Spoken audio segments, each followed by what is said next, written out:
नमस्कार मित्रों। पिछले कई वर्षों से एक मुद्दा हमारे देश में बहुत संवेदनशील रहा है और बहुत बातें होती रही इस पर। सरकारों ने कोई ध्यान नहीं दिया, यद्यपि सरकार ने थोड़ा सा प्रयास किया है और वक्फ बोर्ड पर उसको उनके अधिकारों को थोड़ा सीमित करने का प्रयास कर रही है। लेकिन मंदिरों पर जो इस्लामी कब्जे हुए हैं और हो रहे हैं, क्या वक्फ बोर्ड सब कुछ हड़प लेना चाहता है? क्या निजी संपत्तियों पर भी दावा करके मनमाने तरीके से उनको हड़पने की कोशिश कर रहा है? और क्या सरकारी संपत्तियां विशेष रूप से उसके निशाने पर हैं? हम इसी पर आज चर्चा करेंगे और खास तौर से उन प्रदेशों के कुछ विषयों पर चर्चा करेंगे जहां हिंदूवादी सरकार है, भारतीय जनता पार्टी की सरकार है, जो जिसको कॉल्ड हिंदूवादी उसे कहते हैं, राष्ट्रवादी कहते हैं। उस सरकार में कितनी समस्याएं हैं। जहां नहीं है दूसरी सरकारें, वहां तो समस्याओं का अंबार लगा हुआ, कहने की आवश्यकता नहीं है। हम शुरू करते हैं सोमनाथ से। गुजरात प्रशासन ने अवैध निर्माणों के ऊपर एक कार्रवाई शुरू की है। पिछले शुक्रवार की रात से ही करीब 30 बुलडोजर अवैध निर्माण को ध्वस्त करने के लिए लगाए गए हैं और मलबा हटाने के लिए 70 से अधिक ट्रैक्टर ट्रालियां भी लगाई गई हैं। और ये हो कहाँ रहा है? ये हो रहा है भारत के प्रसिद्ध मंदिर सोमनाथ के आसपास। सोमनाथ डेवलपमेंट प्रोजेक्ट के इर्द गिर्द ये अवैध बस्तियां, पक्की बस्तियां बनी हुई हैं और इस जगह को जो डेवलपमेंट बोर्ड है वो अपने लिए प्रयोग करना चाहता है।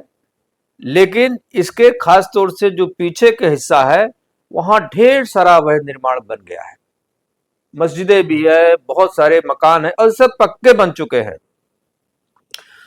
और इसे हटाने के लिए प्रशासन की टीम पहुंची।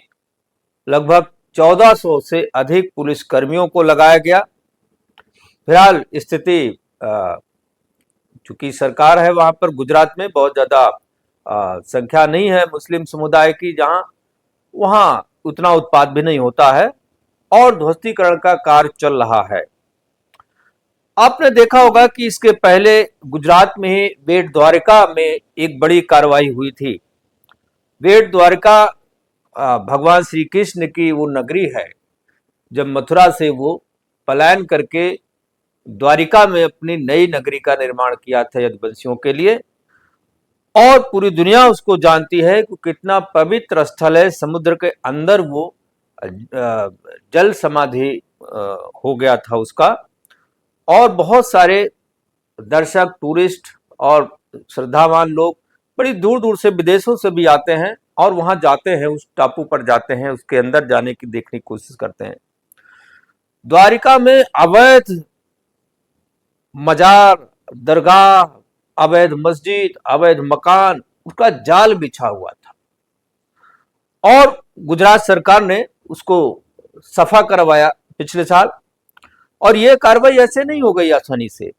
वहां के उस इलाके के लोगों ने, गैर मुस्लिम और हिंदुओं ने बहुत आवाज उठाई, बड़ा संघर्ष किया, तब प्रशासन की नींद खुली और उसको वहां से हटाने का काम किया। और उस क्लीन स्वीप ऑपरेशन के दौरान 1000 से ज्यादा पुलिस को वहां लगाना पड़ा था।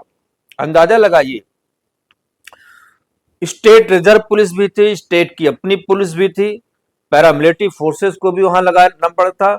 वहां के डीएम, वहां के एसपी, आईजी और 9-10 डीएसपी, 20-25 इंस्पेक्टर, एक बड़ी टीम लगा करके भेट द्वारिका में कार्रवाई हुई थी। और कब्जा हटाया गया था। इस तरह की चीजें, ऐसा लगता है जैसे घर के अंदर ही, देश के अंदर युद्ध जैसी कार्रवाई हो रही हो। अंदाजा लगाइए, अगर ये आबादी बढ़ जाएगी तो क्या होगा, फिर तो आप पुलिस लगाकर भी नहीं कर पाएंगे। गुजरात में ही एक दो घटना और बताते हैं। जामनगर में इसी तरह से, जामनगर के दरबारगढ़ में एक रतनबाई मस्जिद है और उसकी उसी में मार्केट भी बनी हुई है। वो मामला सामने आया था लोगों के, और वक्फ बोर्ड ने नोटिफाइड करके वो मामला, हालांकि वहां के गुजरात के नगर निगम का मामला था, लेकिन उसको नोटिफाइड करके नाजायज तरीके से हड़प लिया था। और रतनबाई मस्जिद के पास जो मार्केट है, जो नगर निगम की मार्केट है, उसके वो लगभग 100 साल से अस्तित्व में है। कोई नया नहीं था, बहुत पुराना था। और जो दुकानदार उसमें रह रहे हैं, उनके पुरखों ने उस दुकानों को अलॉट कराया था। लेकिन जुम्मा मस्जिद कमेटी और वक्फ बोर्ड ने मिलकर के खेल किया और दुकानदारों को पूरी तरह से अपना वक्फ बोर्ड की संपत्ति बता करके मनमाने तरीके से उनसे वसूली शुरू कर दिया। 100 गुना से अधिक जो उनका रेट चल रहा था, 100 गुना से अधिक रेट बढ़ा करके नोटिस थमा दिया कि ये किराया आप अगले महीने से देंगे, नहीं तो खाली करेंगे। ये जामनगर में हुआ था। सूरत में भी ये स्थितियां बनी थी। सूरत में जो महानगर निगम है, उनका सूरत महानगर का मामला है, वहां एक मुगल सराय भवन है, उस पर महानगर निगम का अधिकार बहुत दिन से चला रहा था, लेकिन वक्फ बोर्ड ने उसको भी कब्जा करने की कोशिश किया। महानगर निगम को लड़ना पड़ा और हुआ यूं कि 2015 में एक 72 साल का व्यक्ति, अब्दुल्ला जारुल्लाह नाम है उसका, वो आया और एक वक्फ बोर्ड को एक एप्लीकेशन थमा दी कि साहब ये प्रॉपर्टी है, इसको वक्फ बोर्ड में शामिल करना चाहिए। और उस दावे को स्वीकार करते हुए वक्फ बोर्ड ने क्या किया कि उस संपत्ति को अपनी संपत्ति घोषित कर दी 2021 में। अब इस मामले को लेकर के जब वक्फ बोर्ड ने अपना कब्जा करना शुरू किया और तामझाम बनाना शुरू किया, तो नगर निगम ने ऑब्जेक्शन किया। 150 साल से अधिक समय तक वो महानगर की संपत्ति रही, उनके कब्जे में रही। अचानक वक्फ बोर्ड आता है, एक व्यक्ति एप्लीकेशन लेके आता है, सब उनकी चाल रहती है, उनके कारिंदे लोग हैं। हालांकि इस मामले में वो मामला ट्रिब्यूनल कोर्ट में गया और फैसला जो है पलटा गया। वक्फ बोर्ड से प्रॉपर्टी जो है लेकर के उनको वापस दी गई, या उनको अयोग्य घोषित कर दिया कि वक्फ बोर्ड का यह मामला नहीं बनता है। ऐसे कई मामले हैं। गुजरात में कई वर्षों से प्रधानमंत्री मोदी वही मुख्यमंत्री थे, वहीं से प्रधानमंत्री की यात्रा किए हैं, और मुझे लगता है 20 साल 25 साल के यहाँ 4-5 सरकारें बन चुकी हैं। उस गुजरात में ये स्थितियां बनी हुई है। अब अंदाजा लगाइए देश में क्या हो रहा है। हिमाचल में भी एक घटना सबके सामने आ रही, जो संजौली इलाके के है, मस्जिद विवाद का है। पिछले काफी समय सोशल मीडिया पर ये सुर्खियों में है, और कम्युनल टेंशन पहाड़ी इलाकों में कभी देखा नहीं गया था। हिमाचल प्रदेश में कभी ऐसा मामला नहीं आया था, लेकिन पहली बार ये महसूस किया गया। और 1980 में 1960 में, तकरीबन 1960 का मामला था। सजौली जिले में एक मस्जिद थी और उस मस्जिद भी अवैध थी। मस्जिद पर जो है 4 मंजिला बिना नक्शा पास कराए जो है उसको बना दिया गया। अब जब ये दबाव पड़ा तो जो मुस्लिम वेलफेयर कमेटी है, उसमें मस्जिद के इमाम भी शामिल थे, वो सब जाकर के शिमला नगर निगम में वहां के कमिश्नर से मिले और उनको भाई ज्ञापन दिया कि ऐसे ऐसे मामला है। और ज्यादा दबाव पड़ा तो साहब उन लोगों ने कहा कि ठीक है साहब, जो 4 मंजिल जो ज्यादा बन गई है, आप उसको जो है सीज कर दें, उसको सील करने के लिए आवेदन दिया, अर्थात गिराई ना जाए।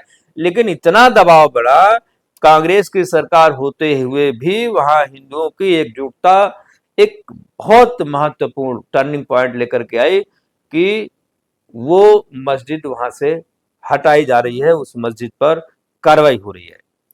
दिल्ली में बहुत ऐसे मामले हैं। मंगोलपुरी में अभी भी कार्रवाई हुई, एक इलाके में मस्जिद थी और वहां पर उसको अतिक्रमण समझते हुए बुलडोजर चलाने की बात आई, और जो मंगोलपुरी का वाई ब्लॉक है, उसमें जब एमसीडी की टीम पहुंचती है तो उस मस्जिद के पास ढेर सारे अवैध कब्जे थे, और कार्रवाई होते ही जो एंटी इंक्रोचमेंट ड्राइव उनकी टीम है, उसको लोग घेर लेते हैं और इतना जबरदस्त विरोध होता है कि एमसीडी के दस्ते को कार्रवाई पूरी किए बिना वापस जाना पड़ता है। पुलिस और पैरामिलिट्री फोर्सेस लगाई गई थी, उसके बावजूद कार्रवाई पूरी नहीं हो पाई। ये दिल्ली का मामला है और पुलिस ये कह रही है कि नहीं, वो अवैध ढांचे को हमने ध्वस्त करेंगे। अभियान अभी हमने अस्थायी रूप से, टेम्परेरी रूप से रोका हुआ है, क्योंकि इसके कुछ हिस्से बहुत मजबूती से बनाए गए हैं, कंक्रीट के दीवारें हैं, इसके गिराने के लिए भारी मशीनों की आवश्यकता है, इसलिए कार्रवाई को रोका गया। सच्चाई कुछ और है। सच्चाई यह है कि लोगों ने दबाव बना के इनको भागने पर मजबूर किया। दिल्ली पुलिस गृह मंत्रालय के अंतर्गत आती है, इसमें केजरीवाल का कोई मामला नहीं है और दिल्ली पुलिस में बहुत सारे ये मामले देखने को मिले हैं कि दिल्ली पुलिस को यू टर्न लेना पड़ा है। शाहीन बाग के मामले को देख लीजिए, शाहीन बाग पूरा बांग्लादेशियों से भरा पड़ा है, सब अवैध अतिक्रमण है वहां पर, आज तक शाहीन बाग को नहीं खाली करा पाए। बहुत मामला दिल्ली में है। लखनऊ में अब टीले वाली मस्जिद का मामला आता है। आप जानते हैं कि ये विवाद भी काफी दिन से चल रहा है और हिंदूवादी संगठनों ने लखनऊ में जो है इस ऐतिहासिक मंदिर से बताया और उस पर दावा किया और ये कहा कि भाई देखिए, ये जो टीले वाली मस्जिद है, ये मस्जिद नहीं, एक्चुअली में लक्ष्मण टीला है और ये लक्ष्मण की नगरी रही है। ये लक्ष्मण जी का एक बहुत पुराना अवशेष है और हिंदूवादी संगठनों ने मस्जिद के सामने प्रतिमा लगाने की मांग की, यहाँ लक्ष्मण जी की प्रतिमा लगनी चाहिए। हालांकि प्रशासन ने अभी इस पर कोई कार्रवाई नहीं करने दिया है, ये मामला भी कोर्ट कचहरी में सारी चीजें चल रही है, लेकिन ये कोई ऐसा शहर बाकी नहीं है। उत्तराखंड में भी भाजपा की सरकार है। उत्तराखंड में सरकारी जमीन पर अतिक्रमण इतना हुआ है कि सरकार खाली नहीं करा पा रही पूरी तरीके से, चाहे वन विभाग का मामला हो, राजस्व विभाग का मामला हो, केंद्र सरकार की जो जमीनें वहां पड़ी है उसका मामला हो, लाखों लोग आकर के उस पर बस गए हैं और अवैध कब्जे के कारण उत्तराखंड की डेमोग्राफी बड़ी तेजी से बदल रही है, मैदानी क्षेत्रों की भी, पहाड़ी क्षेत्रों की भी, और एक राजनीतिक, आर्थिक, सामाजिक चुनौती बनती जा रही है। आने वाले समय में इसका एक बड़ा नुकसान जो है देश को भी, समाज को भी, उत्तराखंड को खास तौर से मिलेगा देखने को।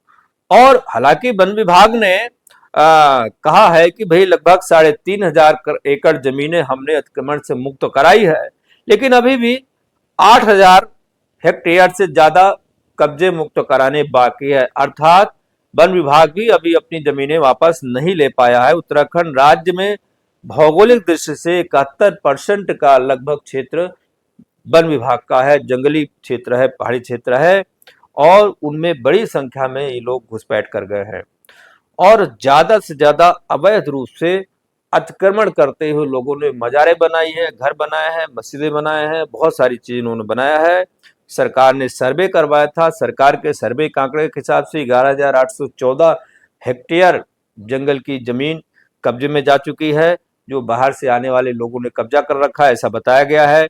ये भी बताया गया है एक सर्वे में कि 23 नदियों में खनन होता था पहले और वहां नदी जो है वो के आसपास जो जंगल की भूमि है, धीरे धीरे उस खनन करने वालों ने कब्जे में किया।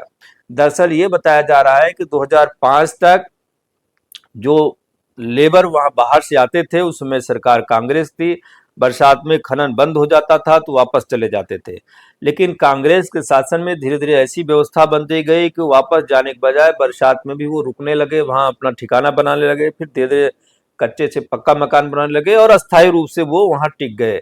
और एक प्रकार से जब वहां बस्तियां बस गई तो खरीदने बेचने वालों का धंधा भी चल गया, सौदेबाजी भी शुरू हो गई और पूरी तरह से धीरे धीरे वहां अनधिकृत कॉलोनियां बस गई और राजनीतिक दलों का, राजनीतिक नेताओं का इनको संरक्षण मिलता गया और ये अवैध बस्तियां जनसंख्या असंतुलन और मुस्लिम तुष्टीकरण का कारण बन गई, वोट की राजनीति का कारण बन गई, वोट बैंक बन गया और इनको बसाए रखने के लिए दबाव पड़ने लगा और लोग करते रहे।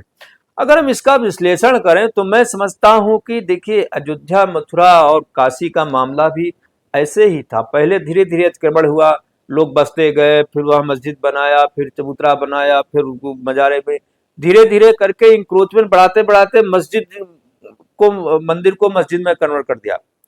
मंदिर के निशान जब जब उनके उनके प्रभाव क्षेत्र बढ़ा है, वो चाहे औरंगजेब के पीरियड से बढ़ा, उसके बाद भी बढ़ा, उसके पहले बढ़ा, ये जो हमारी पवित्रता है, सांस्कृतिक विरासत है, लगातार इस पर नुकसान पहुंचाया गया। और यही नहीं, अभी वक्फ बोर्ड का मामला जब चल रहा था, ज्वाइंट पार्लियामेंट कमेटी में मामला कराया था, तो हमने पिछले वीडियो में बताया था कि जो एएसआई है, आर्कियोलॉजिकल सर्वे ऑफ इंडिया ने जो अपना पक्ष रखा था, उसने खुल के बताया था पार्लियामेंट में कि हमारी जमीनों पर वक्फ बोर्ड जो है दादागिरी करके कहता है हमारी जमीन है। सरकार के जो पुराने पुरातत्व हैं, खासतौर से उनको बड़ी संख्या में हड़प चुका है और लंबी लिस्ट लेकर के घूमता रहता है कि हमारी है, हमारी है, हमारी है। और वक्फ बोर्ड की दादागिरी के बहुत सारे सबूत उसने दिया था एएसआई ने। हालांकि उसको काउंटर करते हुए ओवैसी साहब ने 120 फिर बाद में और कुछ जोड़ करके लगभग 200 पौने 200 की लिस्ट पकड़ा दिया। देखिए साहब, अभी तो हमारी ये संपत्तियां जो है इनके पास है, एएसआई के पास है, जो नहीं दे रहे हैं। मतलब उल्टा चोल कोतवाल बुलाटे, वो अपनी संपत्ति का रोना रो रहा था, वो उसको कह रहे नहीं साहब, ये तो हमारे ही कब्जा किया हुआ है। शाहीन बाग में इतना बड़ा ड्रामेबाजी हुआ, आप जानते हो, अगर कब्जा ना होता, वहां बांग्लादेशी ना हो, वहां रोहिंग्या ना हो, वहां अवैध कब्जे वाले ना हो, तो कहीं शाहीन बाग बन ही नहीं सकता था। रेलवे का मामला अब चल रहा है, रेलवे जहाज चल रहा है, रेलवे के आसपास तमाम बस्तियां बसती जा रही, हाईवेज के आसपास तमाम बस्तियां बसती जा रही। पश्चिम बंगाल पूरा आधा टूटने कगार पर, मालदा वाला क्षेत्र है जहां पर सीआरपीएफ की गाड़ियां नहीं गुजर पाती हैं, वहां की स्थितियां बद से बदतर होती जा रही हैं। एक नया कश्मीर बन गया है वहां पर। जम्मू में सराउंडिंग हमने बताया था पिछली वीडियो में किस तरीके से उसकी डेमोग्राफी चेंज हो रही है और जम्मू के चारों तरफ रोहिंग्या और बांग्लादेशी बसाए गए। चुनाव हो रहा है, उसका बेनिफिट उनको मिलेगा, ये सरकारें नहीं चाहती है। तो जब चुनाव हारेंगी तब इनकी समझ में आएगा। बंगाल एक नहीं, इस देश में कई बंगाल हैं, कई बंगाल आने वाले समय में, कई कश्मीर, कई केरल, कई बंगाल बनेंगे अगर ये सरकारें नहीं जीतेंगी। खास तौर से मैं समझता हूं जहां भारतीय जनता पार्टी की सरकार जो अपने आप को हिंदूवादी कहती है, राष्ट्रवादी कहती है, उसको इस अतिक्रमण से प्रदेश को मुक्त कराना चाहिए, ताकि दूसरे प्रदेशों में भी उनकी सरकार आने की संभावना पैदा हो। अन्यथा जहां है वहां से भी ये बाहर हो जाएंगे, क्योंकि यह आज देश का छोटा मोटा नहीं, सबसे बड़ी समस्याओं में से एक समस्या बन चुका है। आज बस इतना ही, आगे फिर किसी नए एपिसोड में बात होगी। आप वीडियो को लाइक करें, सब्सक्राइब करें, शेयर करें और हम लोगों को सुझाव भी प्रेषित करता रहें। इसी बात के साथ बहुत बहुत नमस्कार, धन्यवाद।